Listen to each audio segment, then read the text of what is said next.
இப்ப daily bias வந்து நம்ம எப்படி பார்க்கணும்? இப்ப டெய்லி பயாஸ்னா என்ன? இப்ப ஒரு கேண்டில் இருக்கு. அது பேரிஷோ, புல்லிஷோ. நெக்ஸ்ட் டே மார்க்கெட் புல்லிஷ்ல போகுமா, பேரிஷ்ல போகுமான்னு ப்ரீவியஸ் டே கேண்டில வச்சு நெறைய பேரு பிரெடிக்ட் பண்ணுவாங்க. மார்க்கெட் மறுபடியும் பேரிஷ்ல இருக்குமா? இல்ல புல்லிஷ்ல இருக்குமா? அப்படிங்கிறத கிர பிரெடிக்ட் பண்ணுவாங்க. இப்ப சில டைம்ல இன்சைட் பாரா இருக்கும். அப்ப இன்சைட் பாரா இருந்தா நம்ம அத எப்படி ஃபைண்ட் பண்றது? அப்படிங்கிறதையும் நான் உங்களுக்கு இந்த இதுல டெய்லி பயாஸ்ல உங்களுக்கு நான் எக்ஸ்பிளைன் பண்றேன். இப்ப இதுல ஒரு கேண்டில் டிரா பண்ணியிருக்கேன். இப்ப இது வந்து பீரிஷ் கேண்டில். மார்க்கெட்டு கீழ இறங்கிக்கிட்டே இருக்கு. ஸ்ட்ரக்சர் ஃபார்மேஷன்ல இது வருதுன்னு வைங்களேன். டே கேண்டில்ல. மார்க்கெட் இப்படி டவுன் ஃபாலன் ஆகுது.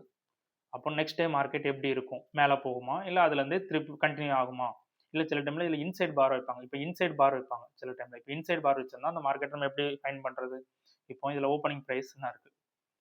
இந்த இதுல டிரா பண்ணுங்க. இது வந்து ஓப்பனிங் பிரைஸ். இப்போ இந்த ஓப்பனிங் பிரைஸ்க்கு இது வந்து நெக்ஸ்ட் டே நம்ம ஃபைண்ட் பண்ண வேண்டிய கேண்டில். ஒரு நாள் நம்ம வெயிட் பண்ணி நம்ம அடுத்த இதுல ஃபைண்ட் பண்ணணும். இப்போ ஓப்பனிங் பிரைஸ்க்கு கீழ க்ளோஸ் வச்சாங்க அப்படின்னா, மறுபடியும் மார்க்கெட் வந்து கீழ இருக்க செல் சைட் லிக்விடிட்டிய தான் டார்கெட் பண்ண போகுது அப்படிங்கிறத நம்ம எடுத்துக்கலாம். இல்ல ஓப்பனிங் பிரைஸ்க்கு நெக்ஸ்ட் டே மார்னிங் ஓப்பனிங் பிரைஸ்க்கு மேல க்ளோஸ் வைக்கிறாங்க அப்படின்னா, பை சைட் லிக்விடிட்டி மறுபடியும் பேரிஷ்ல இருக்க மார்க்கெட் மறுபடியும் புல்லிஷ்கா போகுது அப்படிங்கிறதையும் நம்ம ஃபைண்ட் பண்ணலாம்.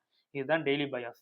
இந்த கேண்டில்ஸ வச்சு தான் நெக்ஸ்ட் டே மார்க்கெட் எப்படி எப்படி போகும் அப்படிங்கிறத நம்ம இன்ஸ்டிடியூஷன் எல்லாமே பிரெடிக்ட் பண்ணுவாங்க.